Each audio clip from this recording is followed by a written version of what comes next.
Jai Priyai Hai Shivasya Vishnu Bhakti Pradede Satya Vachai Namo Namaha.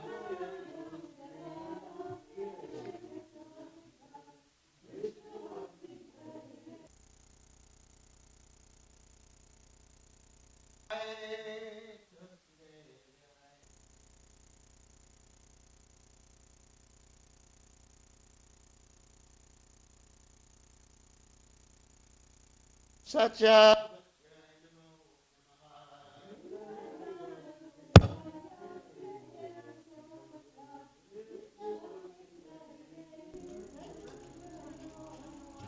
Jai Tulsi Maharani ki Jai. We offer our most respectful obeisances unto all the Vaishnava devotees of the Lord, who just like a tree fulfill the desires of every compassion for the fallen conditioned souls. Patarubhishcha Kripasindhu Bhayevacha Patitanam Pavanebhyo Vaishnavebhyo Namo Namaha.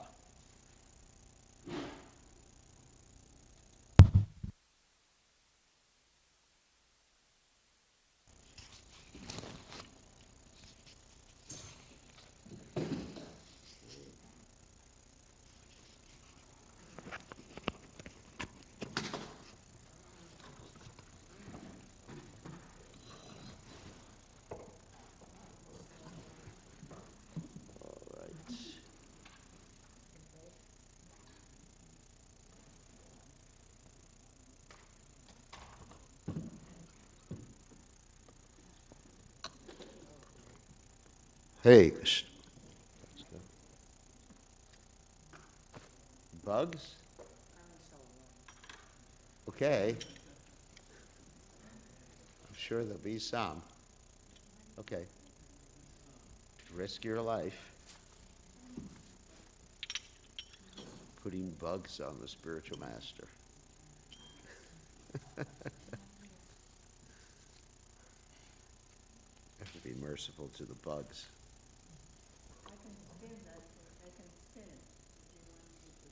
Well, I think he did it already. Yesterday we had ants on us. But anyway, at least they're hearing and chanting the Lord's holy names.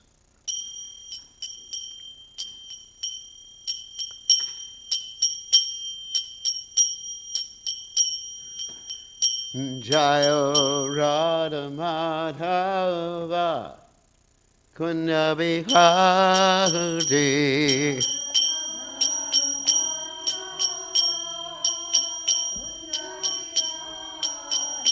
Jayo Radha Madhava Kunja Bihari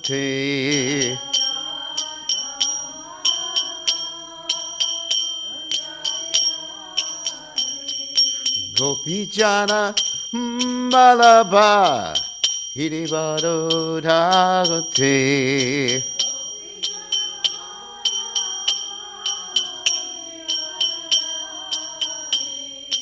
Gopi Jana Balaba Hirivaro Dhare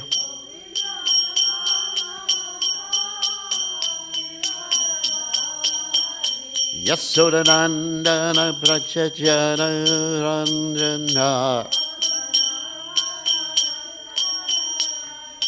Yasodanandana Prachajana Ranjana Yamuna Tera Banachare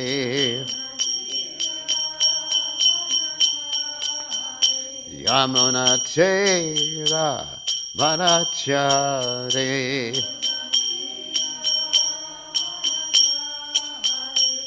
Jai Radha Madhava Kunja Bihari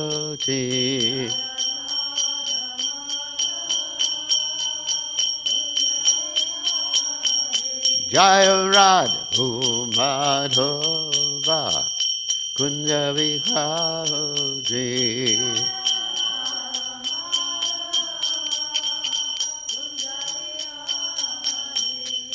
Gopi Jana Balaba Girivaro Dhauti.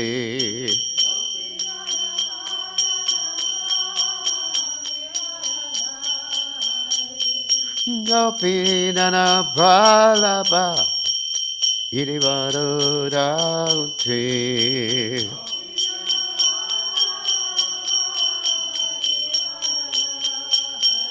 Yasodanandana Vrajajanandana Yasodanandana Vrajajanandana Yamuna Tera Banachate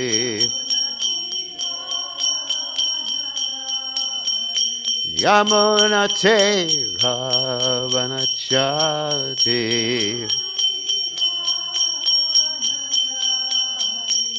Jai Hurad Madhava Kunda Vihari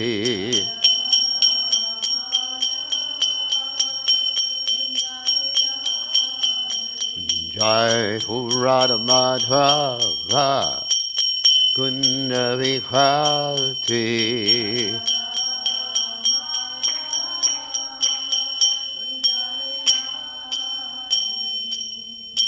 Jai Om Vishnupad Paramahansa Paravatikacharya also Teta Satashi Shimad His Divine Grace Avaya Chalatnana Bhaktivedanta Goswami Srila Prabhupada Ki Jai ISKCON Founder Acharya Srila Prabhupada Ki Jai Ananda Koti Vaishnava Vrinda Ki Jai Namacharya Srila Haridas Thakur Ki Jai Param Say Kaho Shri Krishna Chaitanya Prabhu Nityananda Shidwaita Gadadha Shivasadi Gaur Bhaktivinoda Ki Jai Shri Shri Radhakrishna Gopikavatna Shayam Kunda Radhakunda Giri Govardhan Ki Jai Vrindavanam Ki Jai Machuradham Ki Jai Jagadadasami Ki Jai Yamunamai Ki Jai Shrimati Tulasi Devi Ki Jai Samaveda Bhakta Vrinda Ki Jai Gaur Premadanda Hari Hari Bo All glories the assembled devotees, all glories the assembled devotees, all glories the assembled devotees, all glories to Shri Guru and Gauranga, Srila Prabhupada Ki Jai. All right, Om Vishnu Padaya Krishna Pastaya. Bhutale, Shrimati Bhaktivedanta Swami Namani Namaste Saraswati Devi. Gauravani Pacharani Nivashesha Shanivadi Paschatade Shatardi. So today we are reading from the Srimad Bhagavatam 10th Canto 24th chapter, text 10, and there's some letters missing up there. So there's basically an S and an N where you get spaces there, so try to visualize in your imagination there's an S and an N there. So, Om Namo Bhagavate Vasudevaya.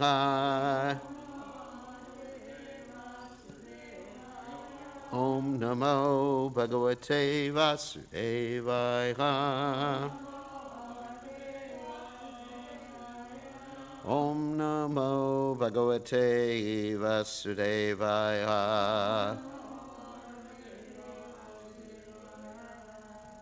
Tat Cheshe no Vajivante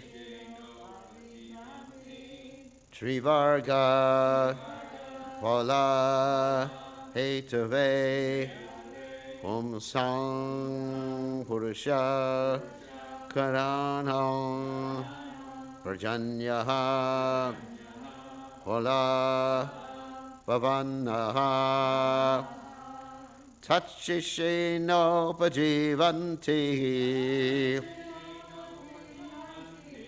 Tritvarga polahitave Om Sampurusha Karanam Parjanya pala bhavanaha Atatshishino pajivanti Trivarga pala hetave Pumsam purusha karanam Parjanya pala bhavanaha Tatshishino pajivanti Trivarga pala hetave Hong Sampurusha Karan Hong Parjanya pala abhavanaha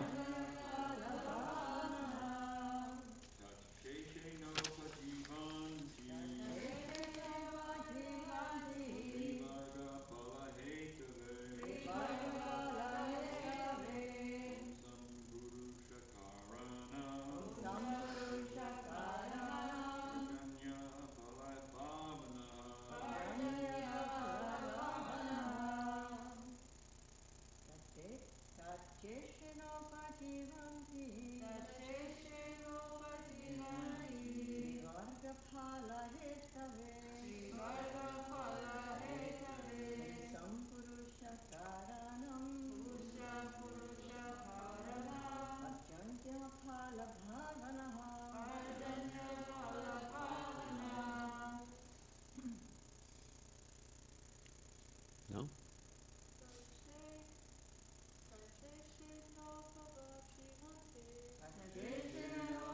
Vivanti.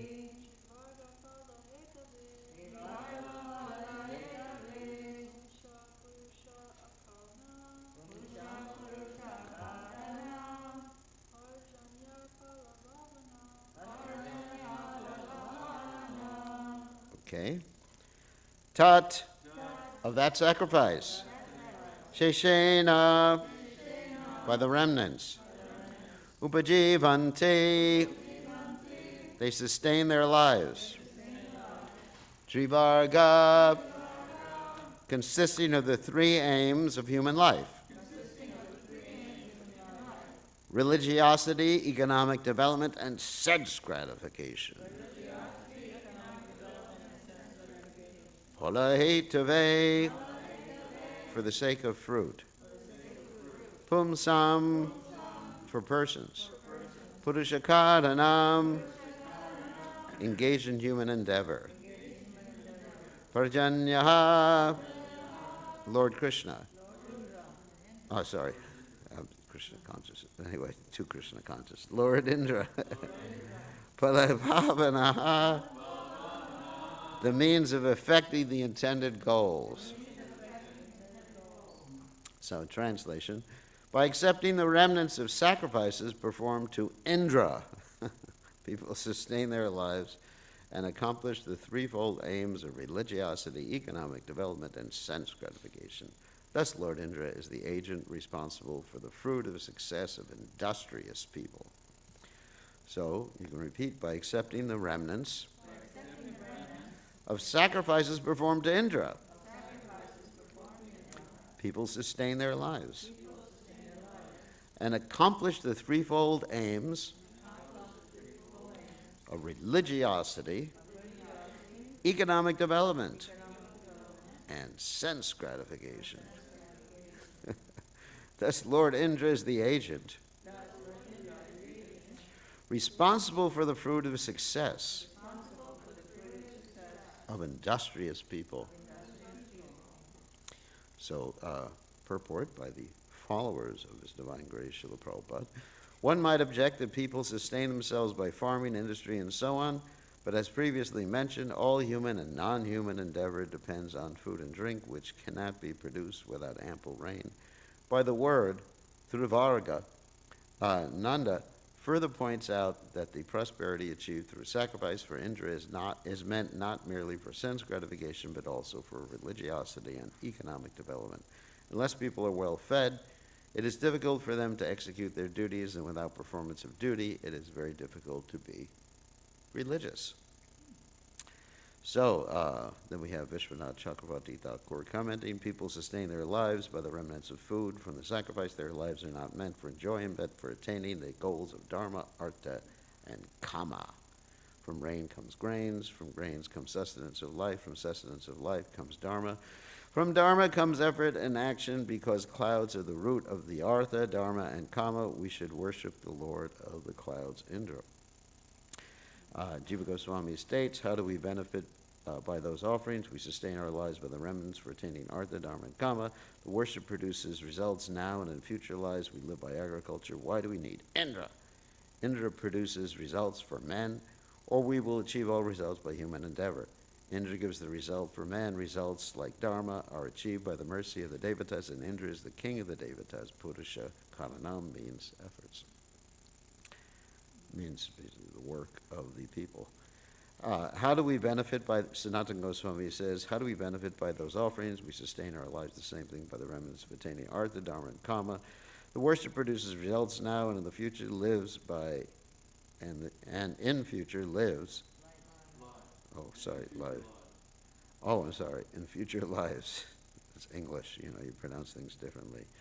Lives by taking the future lives, by taking the remnants, liberation and bhakti are not mentioned, or we take the remnants for sustaining life in order to achieve bhakti phala. Otherwise, sustaining life is useless. Liberation is not mentioned because they were devotees.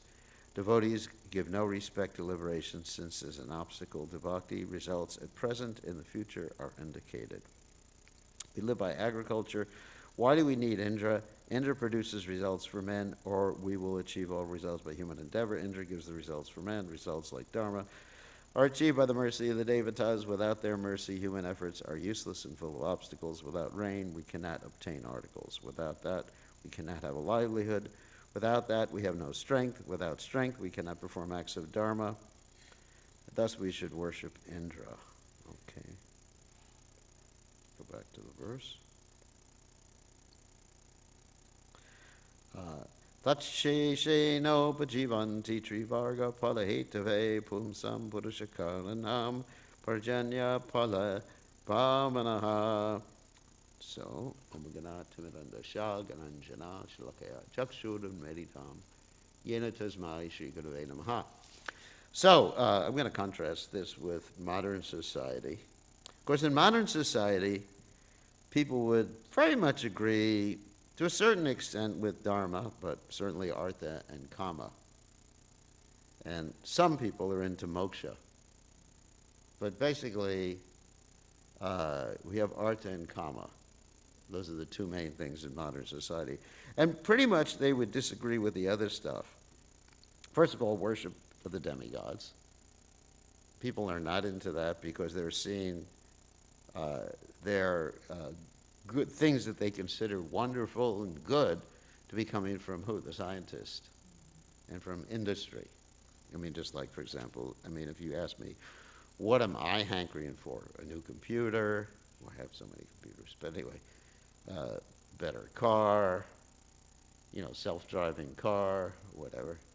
Or what else? Oh, yeah, good. I'm talking to Gopal about getting some virtual reality glasses for me, so you could put these goggles on. And yesterday I was looking at one advertisement. Someone was exercising. There's a new exercise machine you put on it's sort of like a vest you put on and attaches to the machine. And you put on the goggles. I don't know if you saw this. You put on the goggles. It's not exactly like a treadmill, although you can run in any direction and punch and shoot people. And you're sorry about this. You're shooting people, and you're running around, and you're in a virtual world. And you're exercising. I was thinking, oh, I got to get that. So it does sound fun, but. So that's our consciousness in this society, that we're actually thinking the good things. If you ask people, where do the good things come from? Well, at best, it's the supermarket. At worst, it's Best Buy or Amazon. So people aren't really farming that much. We were talking about this last night in our class. Of course, the question was raised. It was a different context, the question, but it still is very much connected to today's discussion. The question was raised, why do you have all these statements about, women are Maya and things like that in the Vedic literatures? It was an interesting question. Why not men are Maya? Things like that, and Maya Devis, Maya Deves. So, or the voice of a man is very attractive, or the beard of a man, or something like that, or the muscles. I know it's muscles. But anyway, so the reason is because society was different. It was a agriculturally based society. People were very much connected to the land, and they saw their livelihood. I mean, even if they were living in the city, they still were connected to the land. It's not like the modern city with all the gadgets and everything like that, 5G, 6G, like that. It's just like, you're dependent. We're not thinking like that, because we could fly in produce, in America especially. We can fly in produce from halfway around the world. We're offering grapes to the deities that are coming from, Chile, right? We're offering kiwis that are probably coming from Kiwi land, New Zealand. We're offering oranges, God knows where they come from, Our spinach is coming from Mexico. And it's, we're not thinking, if we don't get rain here, we're going to starve, do we? I'm not thinking like that. I'm not thinking if I don't get rain, I just go starve. I'm thinking, just like go to the supermarket. And of course, if there's a crisis, then we buy up all the toilet paper in case. Which is much more important than buying up all the vegetables. See the consciousness? They're more worried about the toilet paper running out than the food running out. So, it's an agrarian-based society.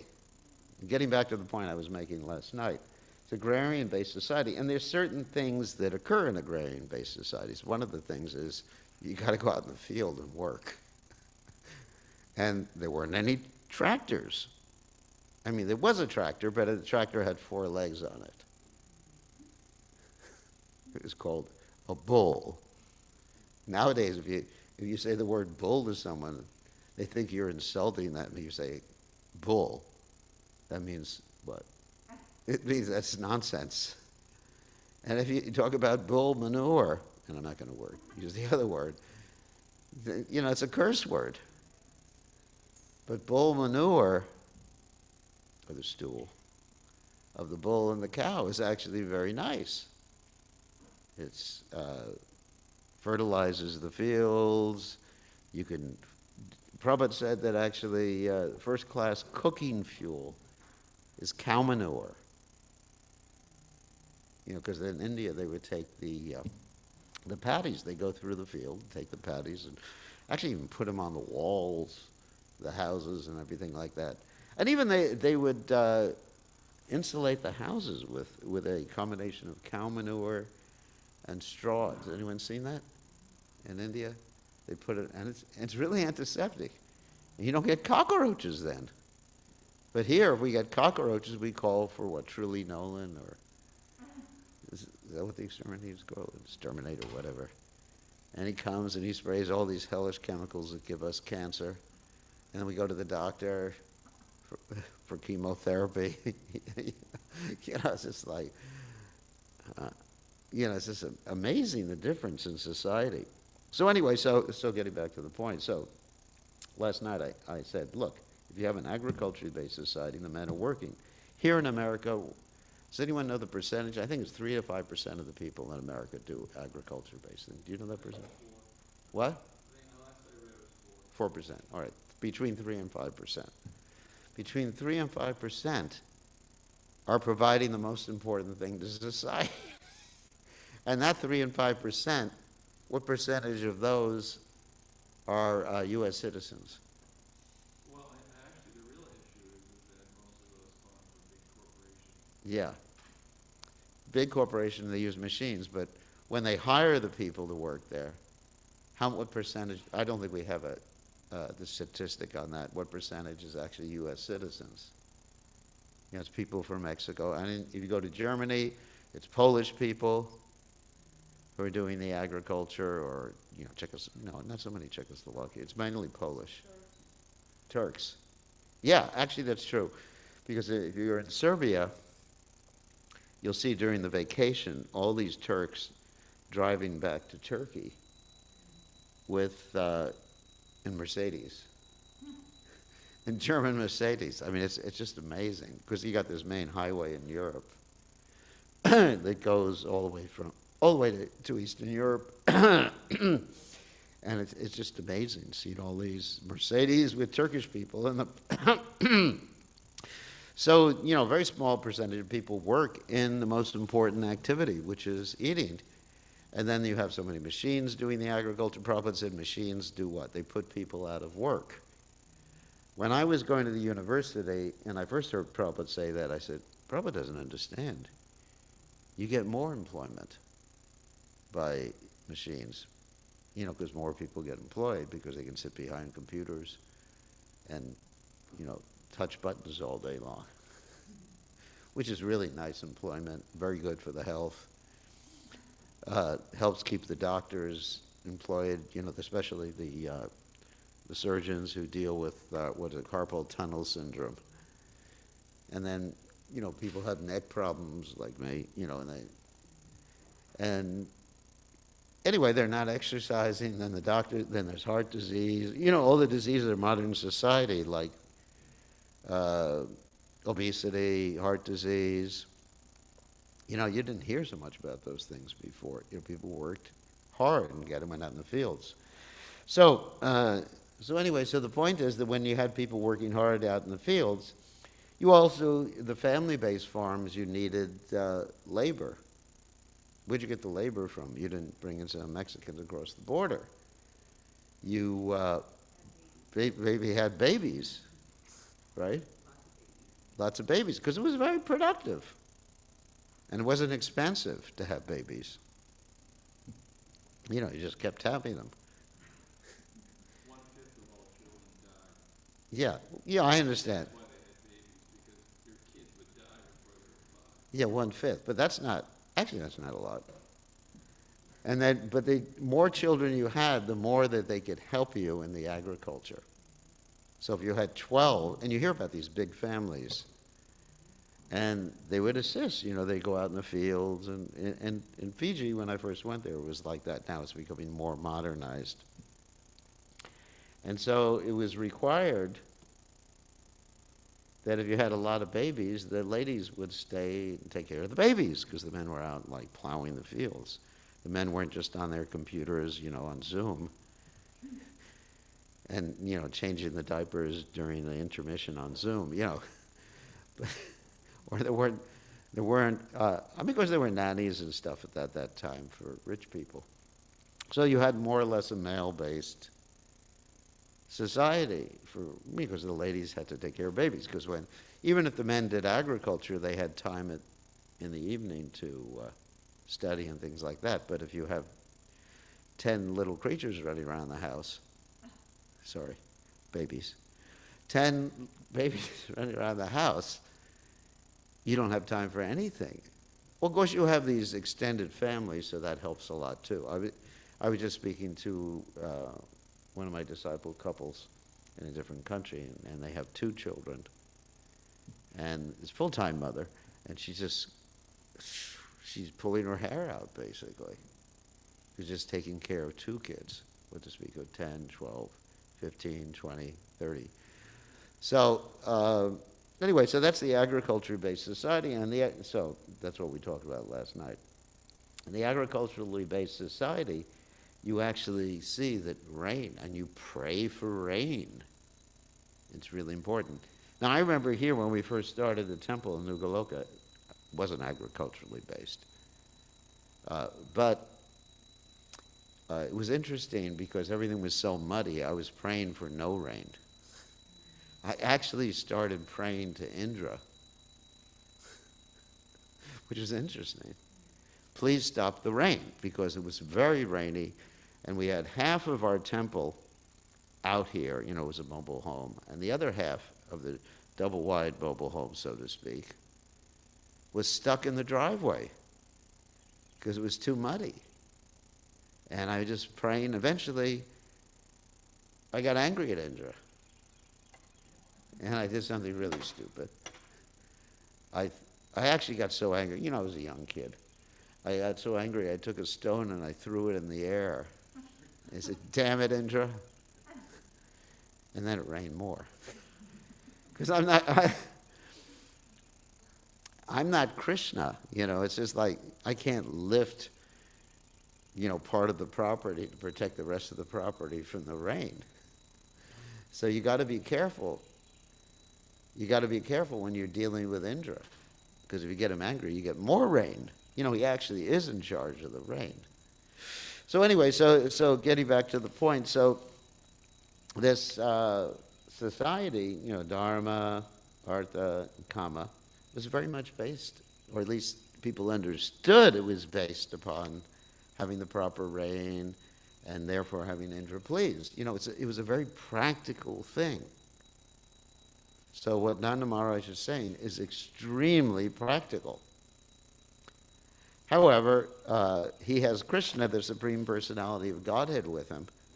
And basically, he doesn't know that. He doesn't know, for some reason, he doesn't know, as described in the Srimad Bhagavad Gita. Actually, this is a quotation from Madhavendra Puri, and I thought this would be very interesting to read. And I'll read part of the purport.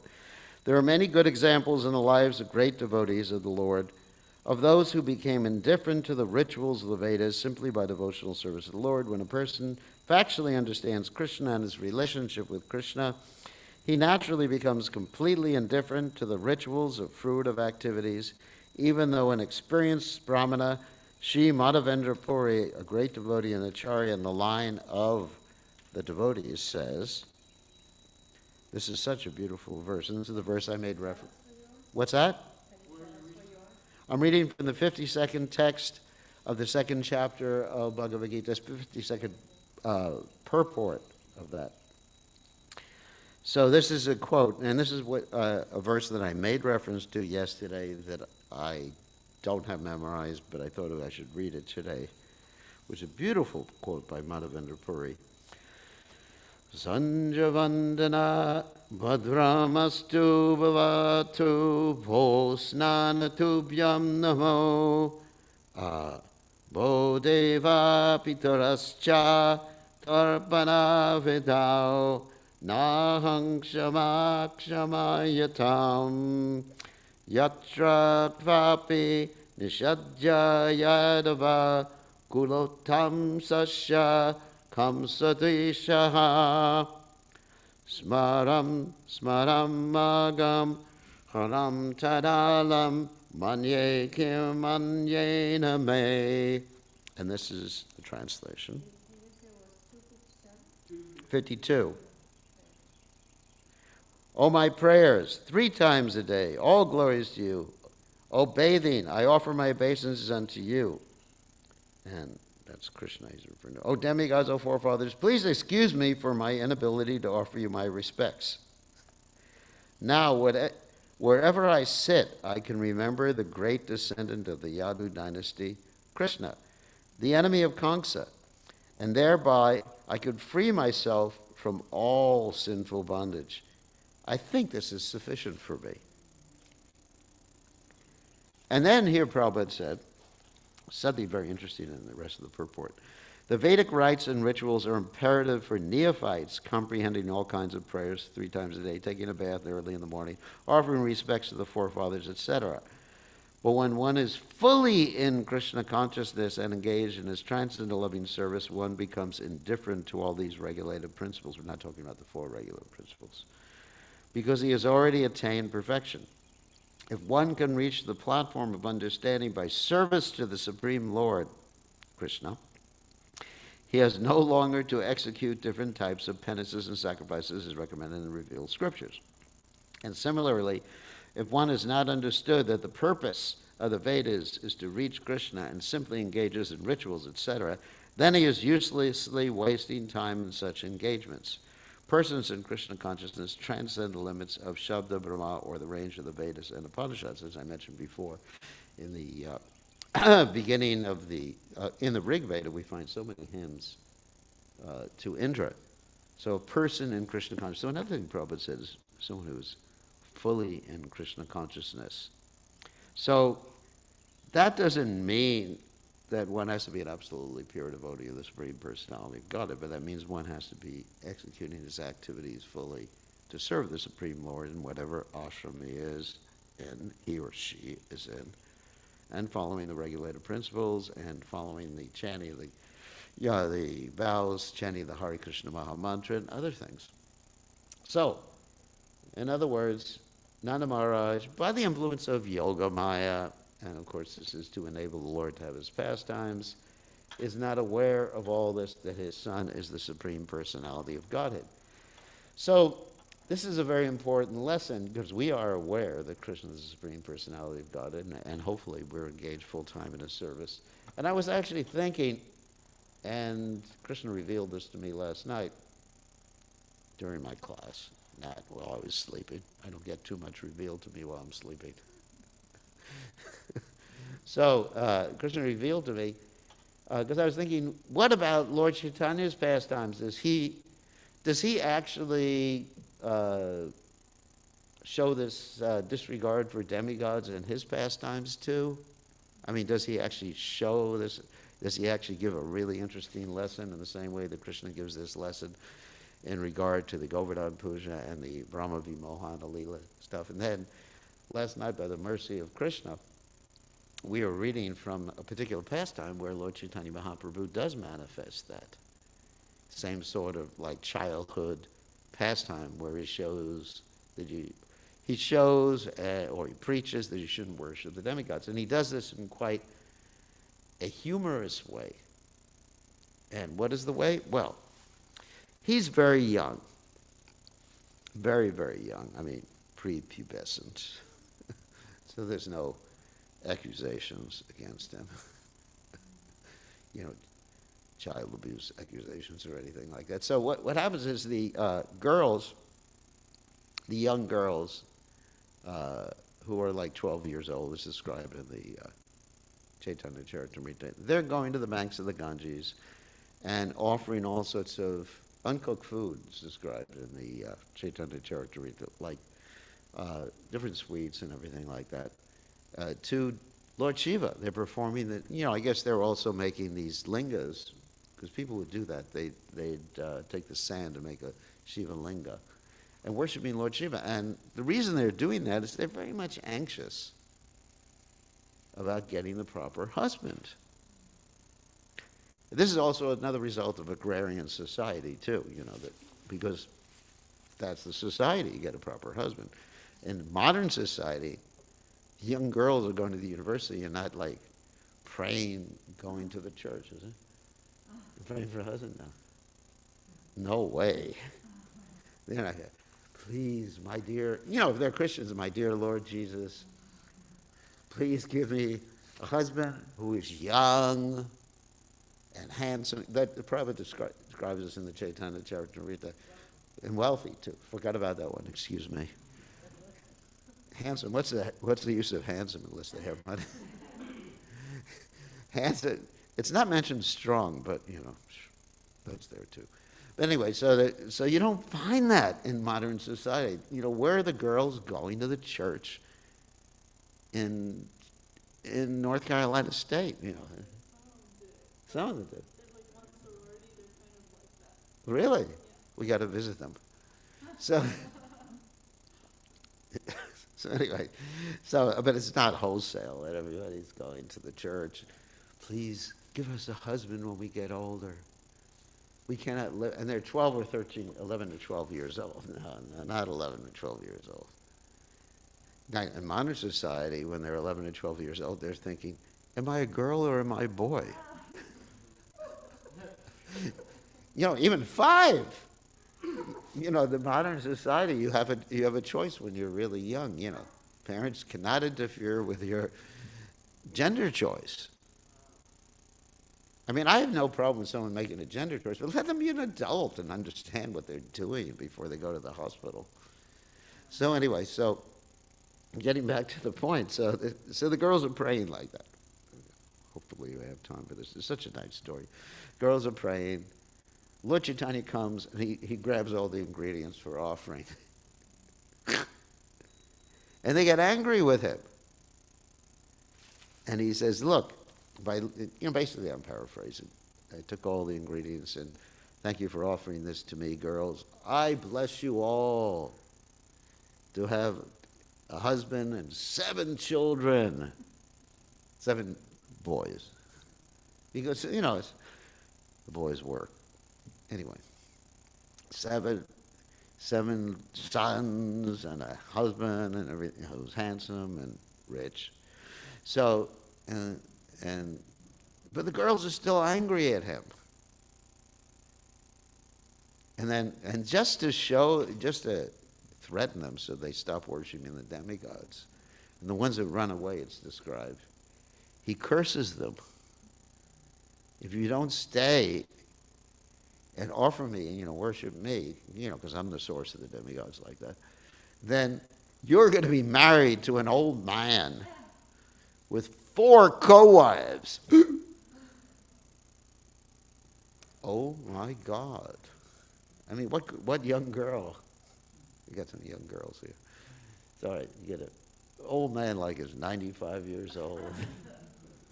4 co-wives. Okay, I better worship Krishna here. Because they're thinking maybe he's right. Maybe he is God. So in this way, Krishna's dissuading the young girls. I found it very much appropriate. It's like the Govardhan pastime, but with girls. Very much appropriate insofar as Chaitanya Mahaprabhu's pastimes is concerned, that manifest the same point, that one should simply worship Krishna, not be interested in the demigods. Of course, it's an offense to offend the demigods. Sometimes we hear the offense on chanting Hare Krishna, consider the names of the demigods to be equal to or independent of the holy name of Lord Vishnu. It's also an offense to be disrespectful to the demigods. It's explained in a different way, because the demigods are actually devotees. As we explained yesterday, they're sa-kama devotees. They have some desire, like described here in this particular verse. Dharma, artha, and kama. They're, religious. They do religious rituals. They want opulence, and generally they want sense gratification, which we described yesterday. So, generally the demigods are like that, and generally most devotees are like that.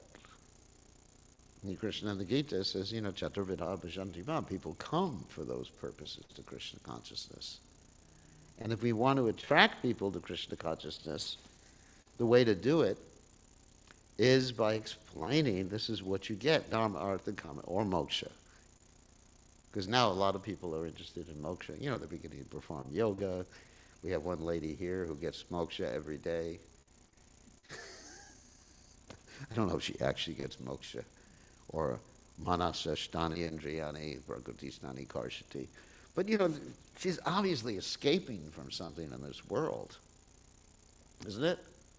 I mean, why would you sit like that? I mean, when you got so much fun things to do, like playing on your computer, you can actually, or video games. I mean, why would you sit in the corner and just do that?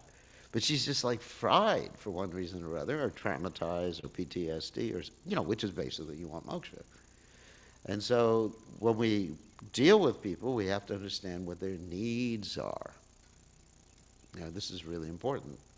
Like the needs of Nanda Maharaj and the residents of Braj were rain. Well, the need was actually food, and the rain was a necessity to get that, and the strategy was to worship what? Indra. Oh, yeah. No, I'm not doubting that. I'm just saying that it's not my business to criticize her, but she's coming along by your mercy. But she wants moksha. The point is, that's the point I'm making. Now she's engaged in devotional service, and yes, so the point I'm making is that we present Krishna consciousness, that you can get those things, and that's why she's coming. So that proves my point. So dharma, artha, kama. So Prabhupada would sometimes say you join the Krishna conscious movement and you get a nice wife. I mean, some of us wouldn't be attracted to that one, but anyways, or you get, anyway, Krishna will make you happy, changing hippies to happies. And so people sometimes they join and they see the devotees so happy, dancing and chanting, they say, wow, I want to become one of them.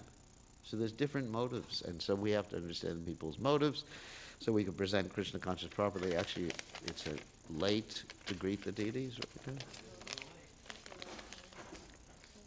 They are late.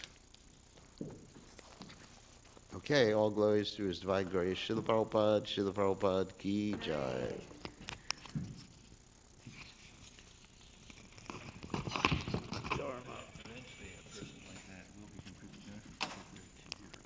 Oh, yeah. Yeah.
Hare Purusham Tamaham bhajami Govindam Adipurusham Tamaham bhajami Govindam Adipurusham Tamaham bhajami Govindam.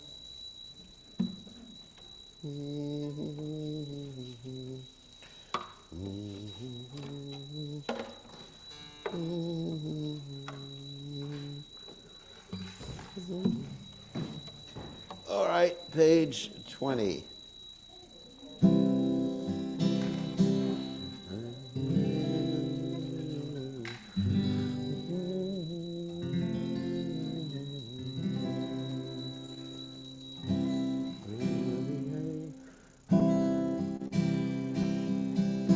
Hari Hey Dayala Mora Jayuradhana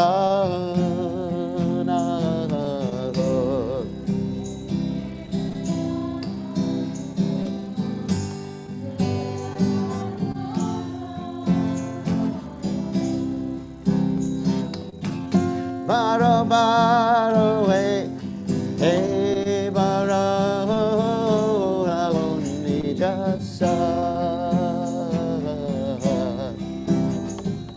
Baro Baro Hey Baro Ravuni Jasa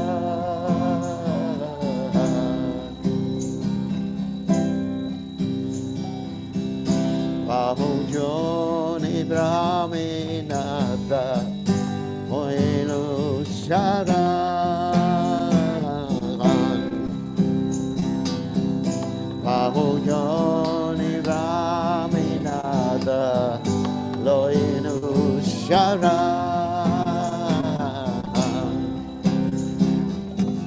Ninjagone Kripa Koraho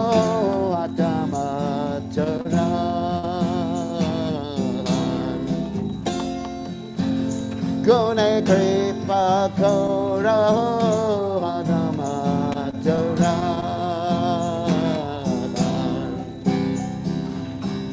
Jagata Karana Tume Jagata Shiva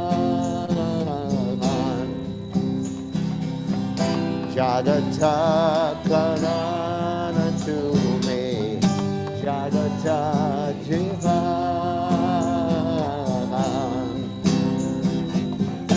Tomachara Karanahi Radharama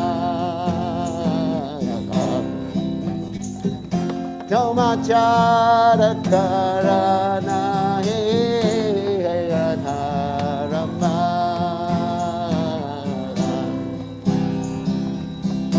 Bhuvana Mangala Tume Bhuvanera Pate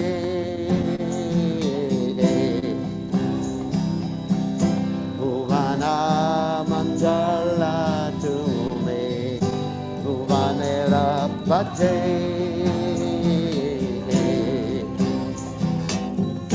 Tume Ope Kile Nata Ki Oibe Gate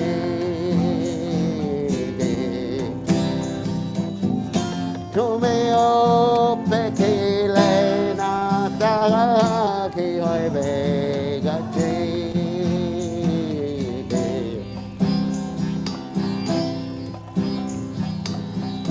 Vavihade Tino Heke Jagata Machare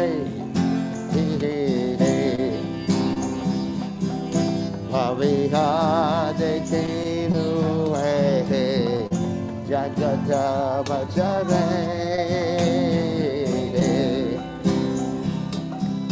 Toma Vena Ke Hona He Rase Udare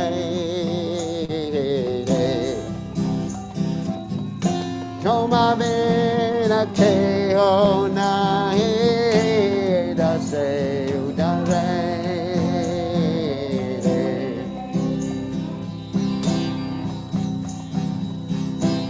Hari Hey Jaya Lamora Jaya Radhana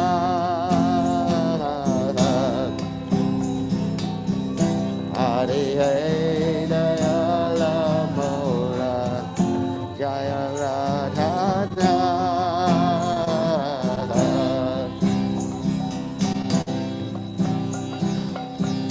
Hare Krishna, Hare Krishna, Krishna Krishna, Hare Hare,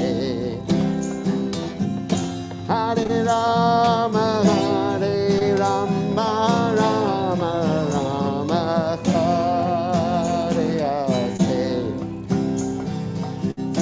Hare Krishna, Hare Krishna, Krishna Krishna, Hare Hare, Hare Rama, Hare Rama, Rama Rama, Hare Hare, Hare Krishna, Hare Krishna, Krishna Krishna, Hare Hare, Hare Rama, Hare Rama, Rama Rama, Hare Hare, Hare Krishna, Hare Krishna, Krishna Krishna, Hare Hare, Hare Rama, Hare Rama, Rama Rama, Hare Hare, Ram Agalokanandara, Agalokanandara, Hare,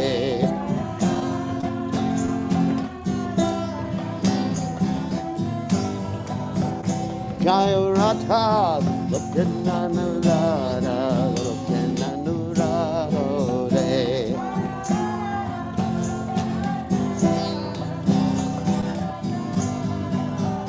Jaya Radhe, Jaya Radhe, Jaya Radhe, Jaya Radhe,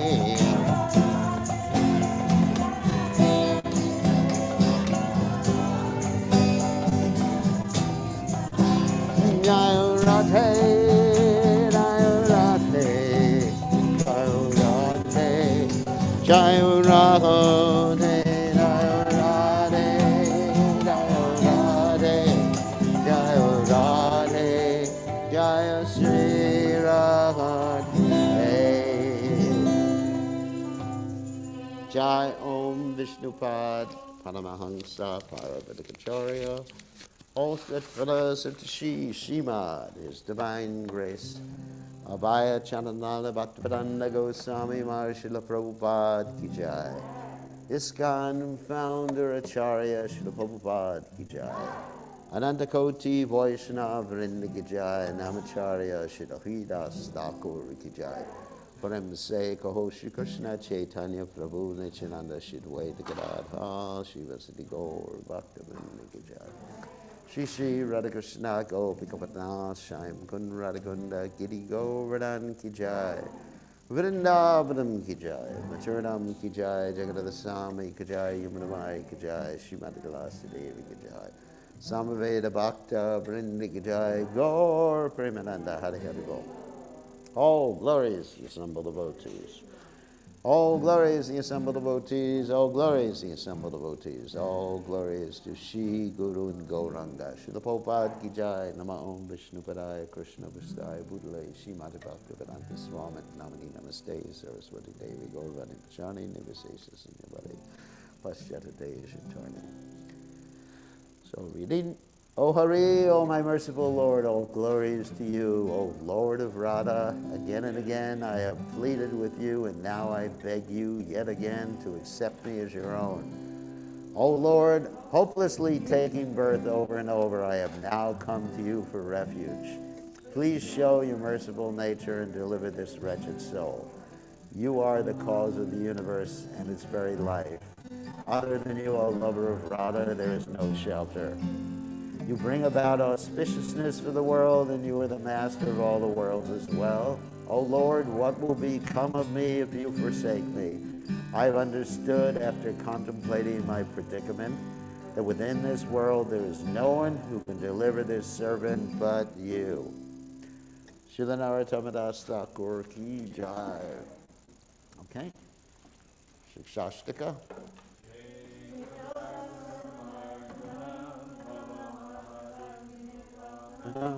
Shreya Kai Rabya Chandrika Vitaranam